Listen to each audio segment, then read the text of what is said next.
I once worked under a manager who was a true believer.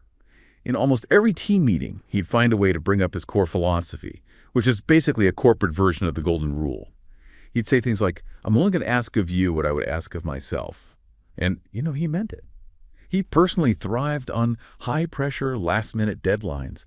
He saw them as like exhilarating challenges that brought out his best work. So naturally, he designed our entire workflow around that principle. He genuinely thought he was giving us a gift, the same adrenaline-fueled character-building environment that he loved.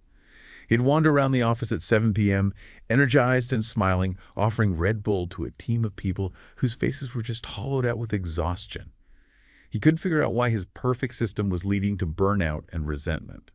He was a good person, trying to apply what he thought was a universal truth of ethical behavior. And yet, he was inadvertently causing harm.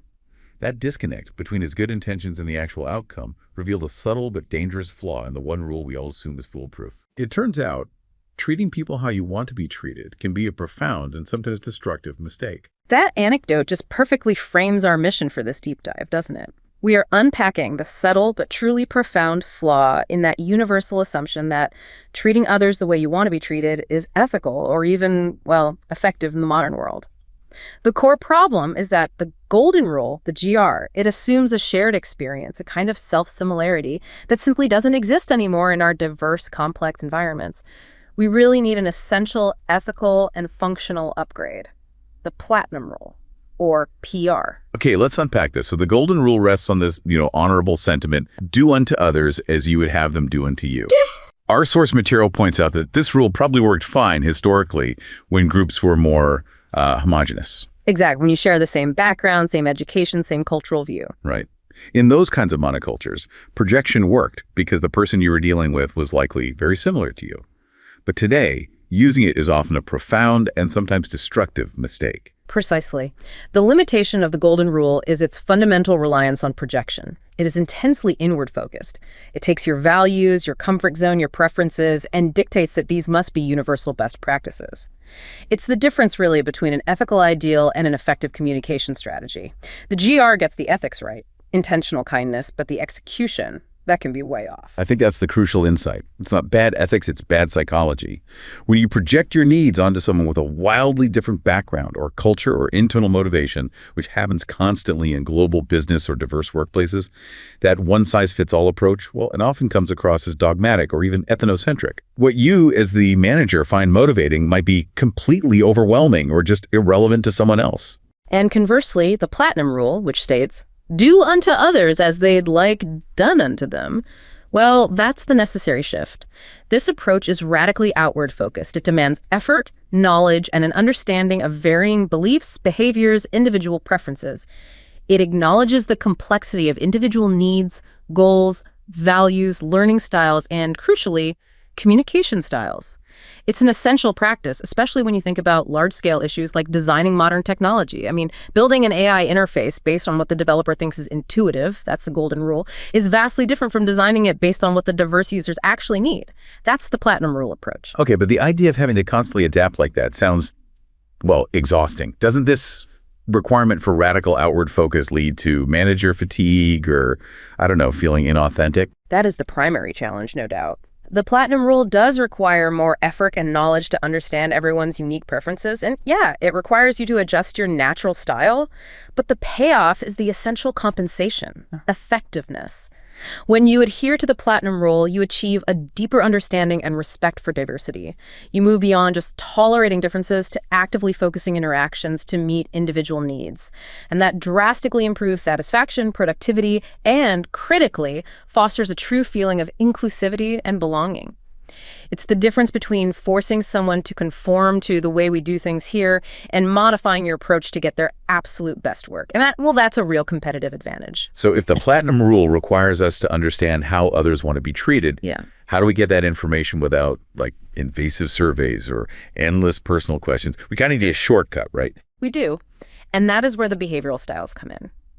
To apply the platinum rule efficiently, you first have to learn to identify and adapt to the 4 distinct patterns of behavior. These styles are telegraphed constantly through predictable, verbal, vocal, and visual clues, and they're plotted on what we call the platinum grid. Okay, before we jump into the 4 styles themselves, let's just clarify the grid. It takes all these differences between people and plots them across two key behavioral dimensions. So what are those dimensions telling us? The dimensions are crucial because they define the how and the what of interaction. First, we have direct versus indirect, which dictates a person's pace. Direct individuals, they're fast-paced, assertive, move quickly to conclusions. They tend to be talkative, animated, show their feelings more openly. Indirect individuals are slower-paced, more thoughtful, more measured. Quieter, restrained, often show less overt emotion. You can often spot the difference just by observing how quickly someone speaks or walks, or how decisive they are choosing, say, a restaurant. So direct people are trying to get to the answer now, while indirect people are taking their time, processing, considering. Precisely. And the second dimension is open versus guarded, which dictates their priority. Open individuals are people-oriented. They're friendly, prioritize relationships, readily share personal feelings and experiences. They want connection. Guarded individuals are task-oriented. They prioritize logic, results, time discipline. They tend to be more private, reserved, and prefer structure over spontaneity. Okay, so if you cross-direct, that's fast pace with guarded task focus, you get our first style. Let's break down the fourth style, starting with that dominant driving force we call the director. Firm and forceful. Right. The director is propelled by this inner need to be in charge and see immediate results. Their primary motivation is action, winning, overcoming obstacles. Their goal is control, and they're typically decisive, focused, and, highly competitive risk takers. We sound like the type of leader who expects, quick execution and minimal small talk in meetings. Absolutely. Their greatest asset is their ability to just out-accomplish anybody. They're the people who make things happen. They demand and get results, they thrive on crises, and more than any other type, they like and initiate change as long as they're controlling the change. What are the behavioral tells? The things we should look for to spot a director quickly. Okay. Look for firm handshakes, a kind of power-based posture. They often lean forward when speaking. Verbally, they use short declarative sentences. They hate small talk and will quickly try to pivot conversations to what's the bottom line or what's the deadline. In email, their messages are typically short, bulleted, right to the point. If you send them a 2-page email, they'll probably reply asking for the summary. That desire for efficiency must come at a cost, though. It does. Their greatest failing is that they simply cannot stand weakness or inefficiency. They might appear insensitive, often looking at or speaking to non-directors in a way that sort of suggests they think they're dummies because they aren't as fast or motivated. Their greatest fear is being perceived as soft or losing control. They'll choose efficiency over feelings almost every time. Let's use that analogy from our sources. Director Michelangelo painting the Sistine Chapel ceiling. How would that play out? Oh, he would prioritize control and speed above absolutely everything else. He'd make a quick sketch, issue non-negotiable demands to the Vatican, immediately hire a huge crew, delegate heavily, demand daily quantifiable metrics, square footage painted, budget adherence, you name it. The job would get done competently, probably under budget, and definitely on time, because for the director, the goal is conquering the task, artistic purity. That's secondary to results. Okay, moving on to the file next door on the grid. Let's look at the socializer. Outgoing and optimistic. They share that fast pace, the directness of the director, but are open, so people-oriented. Right. The socializer's key motivation is admiration, acceptance, and making sure that work is fun. They are intensely people-oriented and are often really persuasive and inspirational with a natural charisma. They want to be liked, and they see life as a celebration, often working better in large, energetic groups. So their greatest asset must be that ability to toss around ideas, generate enthusiasm, and inspire people with a compelling vision. Often terrific at public speaking, sales, networking. Definitely. Their tells are highly animated body language, lots of gesturing, expressive faces. They prefer talking over writing. Their communication style is conversational, often laced with personal anecdotes. They're great storytellers. Their emails are often long, enthusiastic, full of exclamation points, and prone to typos because they prioritize speed and excitement over precision. What happens when they focus too much on the big picture and the fun aspect? Well, their greatest failing is often that lack of focus and attention to detail. They can be overeager, impulsive, focusing on the big picture and moving quickly to the next new opportunity before the last one is properly executed. They often fail to plan and sometimes confuse potential with actual execution. Their greatest fear is loss of social acceptance or being ignored. If you're quiet in a meeting, they might actually worry that you dislike them. The Socializer, Michelangelo. Yeah. I can just picture him throwing a massive party at the scaffold dedication. Exactly. The Socializer would talk about tons of grand ideas for the chapel, but probably have no single fixed plan. He'd start painting whatever struck his fancy, kind of winging the execution while chatting merrily with assistants and anyone watching. He'd throw a huge kickoff celebration and probably several mid-project parties, focusing entirely on the fun, the acceptance, the subsequent glory, rather than meticulous execution. The finished product might be brilliant, but the administrative trail would likely be a nightmare. Okay, now we cross the grid line into the indirect styles, starting with the Ravelator, the genial team player. They are open, so people-oriented, but slow and steady and direct. Yes, their core motivation is stability, harmony, acceptance, and service.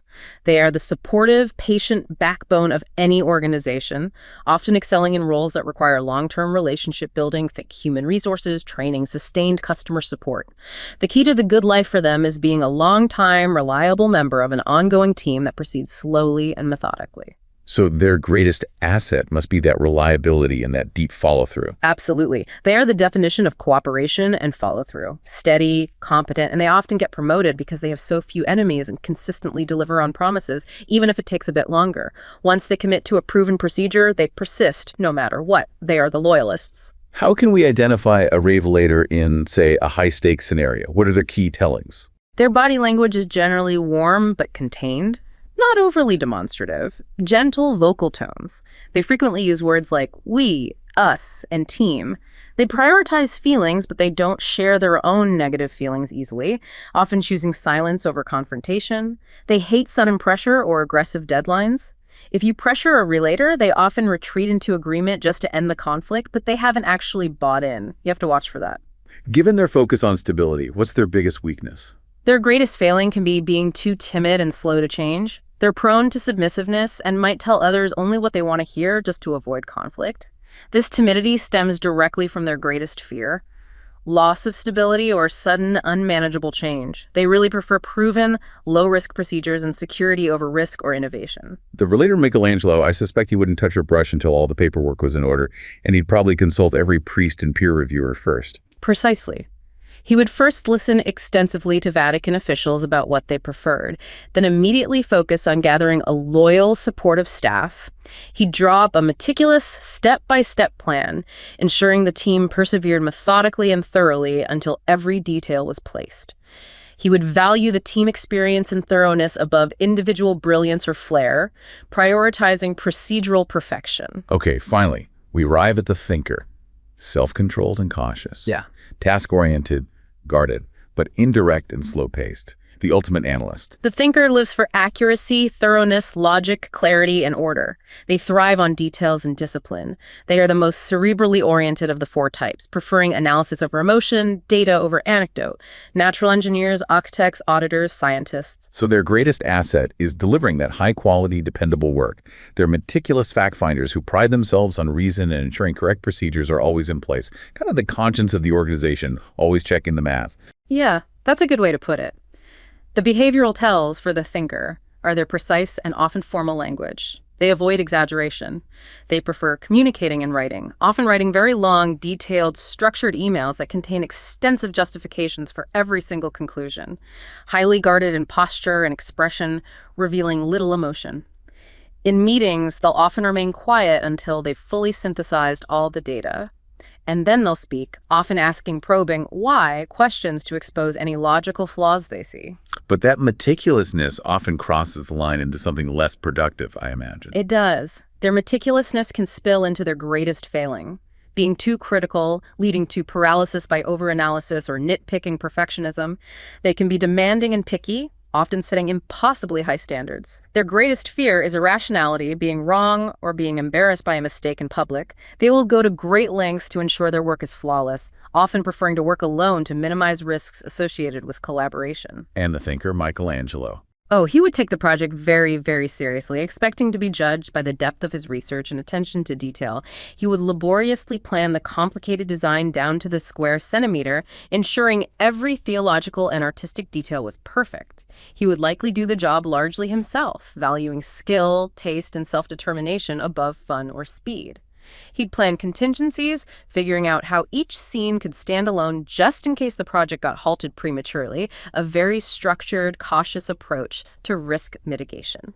Okay, understanding those four styles, director, socializer, relator, thinker, is clearly the foundation for the Platinum Rule. Now, let's transition into the organizational implications.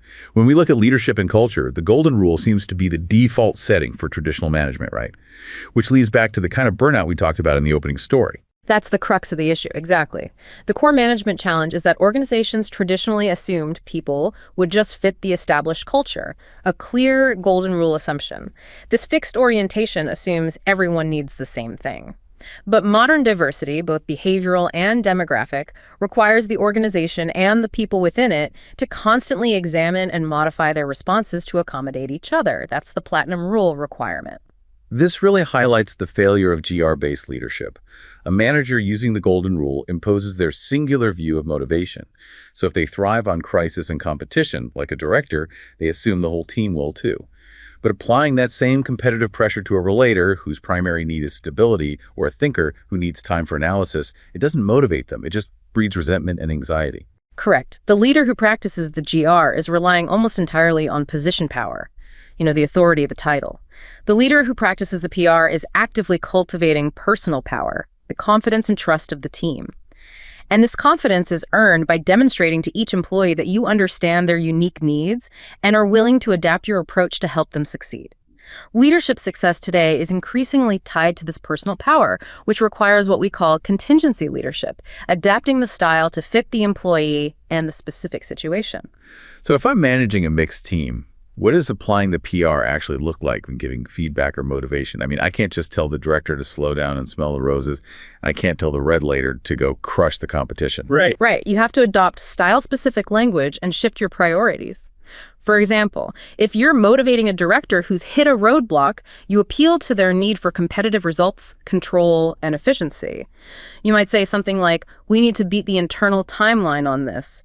How can you reorganize the resources to maximize your control over the outcome?" See, focus on control and results. Okay, and for the socializer? They need recognition and enthusiasm. Motivate them by appealing to the vision and their personal standing. You might say, "This project is going to get you huge visibility. We need your charismatic presentation skills to make this idea shine. This will be the foundation for the next big thing." Make it about them and the excitement. Got it. And for the relator, the one driven by harmony and stability? You appeal to their need for personal assurance and minimizing risk. The language has to be warm and sincere, something like, "The team really depends on your commitment. I need you to lead this component because you are the most dependable person for follow-through. I promise we will go step by step, and I'll be here to support you through any unexpected changes." Emphasize support and predictability. And finally, the meticulous thinker. You motivate them by appealing to logic, quality, and the procedure itself. You might say, "Your analytical skills are essential here. We need you to dedicate the necessary time to ensure the accuracy is 100%.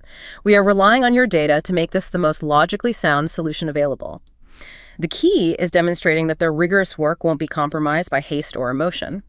This adaptive approach isn't just about managing individuals. It must have a massive impact on the overall organizational culture, too.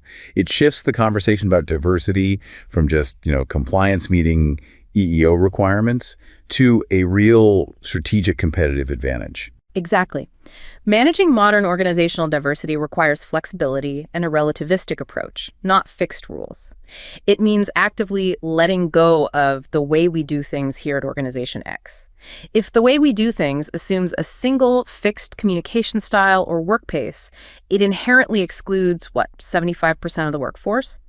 Successful diversity initiatives, as our sources detail, are about developing initiatives across management and interpersonal levels to actively welcome heterogeneity. And often, this results in more innovative outcomes because diverse styles provide necessary checks and balances. That structural adaptability is essential. Okay, here's where it gets really interesting for me. How the Platinum Rule changes the dynamics of conflict, sales, and high-value interactions like negotiation. Because we all negotiate informally every single day, right? Yeah. Knowing these styles seems crucial. Absolutely. Successful negotiating, according to the Platinum Rule, comes from adapting to what the other person defines as winning, not what you define as winning. If you understand their inherent style-driven goal, you can structure a deal where they feel victorious, even while you secure your own core objectives. Okay, let's run through the 4 styles in a classic negotiation scenario, maybe securing a high-value commercial contract or a lease agreement. How do we adapt to the director? For the director, they want victory. They are fighters and expect to conquer the opposition. So a skilled negotiator should probably let the director beat them on one key metric, usually something highly visible, like the price per unit or some symbolic concession. You let them feel they fought hard and won that specific battle. By satisfying their need for triumph, you can often secure gains on other, perhaps more structurally valuable terms, like a shorter lease term, reduced liability, maybe fewer expensive amenities. They walk away able to boast about their conquest, and you get what you needed. Okay, and for the socializer who wants glory and acceptance, they're less focused on the fine print, more on the exciting concept. Exactly. So the negotiators should encourage their vision, flatter their enthusiasm, appeal to the grand scheme. Maybe talk about their new headquarters being a corporate Taj Mahal or a massive, impressive showplace. Basking in their enthusiasm and suggesting they're a visionary is key. The negotiator secures the core financial terms while giving the socializer their dream of grandeur, perhaps agreeing to expensive finishes or a splashy, visible component. Once the socializer locks onto that inspiring concept, everything else tends to kind of take a back seat. The relator requires a completely different pace, though. You're right. They want peace and amiability. Right. Here, the negotiator absolutely must go slow, be friendly, and cater to the relationship above all else. They're motivated by that feeling of security and low risk. Ensure the process is non-contentious, warm, secure. They want assurance that this negotiation and whatever follows will maintain a positive working relationship. If you meet their need for low risk and amiability, they'll likely commit because they trust the person, even if the price isn't the absolute rock bottom competitive rate. And finally, the meticulous thinker, the one who brings the stack of financial printouts to the meeting. They want order and logic. You have got to provide abundant facts, detailed procedures, pie charts, comprehensive analysis for every single point. They demand justification. The goal is to make your chosen solution seem like the only rational, logical choice a reasonable person would make based purely on the data. They want guarantees, thorough documentation, maybe trial runs, or detailed factual justifications for every single term. If you show you've done an enviably thorough job of research, their resistance will likely melt away because they fear making an illogical or embarrassing mistake more than anything. Negotiation is one form of stress, but real chaos can happen in customer service when customers complain about a significant error. Let's look at Eric, the loan officer in our source material, dealing with the fallout of a mortgage application mix-up where good customers were wrongly turned down. When customers complain, they're under stress and they'll regress to their worst style tendencies, right? So Eric needed to adapt his response to each style to turn that moment of misery into a moment of magic. Absolutely. When pressure is high, the styles show different, predictable symptoms of stress. If Eric just responds the same way to every complaint, say by offering warm assurance to a customer who only wants results, he'll just increase the tension. So how should Eric handle the director under stress, who has likely become dictatorial and demanding? Directors under stress become highly controlling and focused on immediate results. They see the mistake as a system failure and a huge waste of their valuable time. They need Eric to show tangible evidence of progress and demonstrate a fast pace. Eric must be cordial but strong, avoid arguing. He should succinctly state the plan. I have already corrected the file that's tangible action. Here is the new expedited process that gives them control, and here is when the resolution will be confirmed. That's the result. He needs to appeal directly to their need for control and competitive results. Fast. Okay, what about the socializer under stress? Our source suggests they become overeager and impulsive, focusing less on facts and more on their reputation and the drama of the situation. Yeah, they'll be worried about being seen as incompetent or maybe a deadbeat by others. They need Eric to be enthusiastic, spontaneous, and casual. He needs to quickly assure them that others still like them and that the issue is purely administrative, not a reflection on their character at all. Eric should maybe remind them that their great attitude is their strength, and hey, this is a rare opportunity for Eric to shine in fixing the problem, create some positive, exciting energy even around the mistake. But crucially, Eric must then clearly and spontaneously summarize the steps because the socializer might easily forget the necessary details in the rush of emotional relief. And the sensitive relator under stress, they're the ones who were probably almost apologetic when they complained, showing that passive resistance. Right. Relators under stress might become submissive or evasive. They need Eric to be warm and sincere, prioritizing the stability of the relationship above all. Eric needs to assure them they are personally okay and that the existing, reliable partnership is being saved. Eric needs to go out of his way to explain the problem is purely a function of the business, not a reflection on them personally. He should promise to sit down with them to monitor the effect and minimize perceived risk, stressing dependability and team continuity. Make them feel safe. Okay, finally, the meticulous thinker under stress, who tends to withdraw and become rigid, focusing intensely on the facts of the process error. Thinkers will be most hung up on the procedural flaw. They'll want to know how the mistake happened and how Eric will ensure it never happens again. They need Eric to suggest they are right about the fault in the system, deal with them precisely and logically, and provide a thorough, structured, step-by-step explanation of the new procedures. This helps them save face and restore their sense of internal order. Eric should present facts, maybe flowcharts, definitely deadlines. If Eric seems unprepared or vague, the thinker will likely just withdraw and quietly take their business elsewhere, because they value accuracy and rationality above everything else. So what does this all really mean at the end of the day? The Golden Rule's great weakness is that it's based on this assumption of self-similarity that just fails to respect the reality of individual differences. It's an ethical ideal that becomes a communication barrier in a diverse world. Exactly.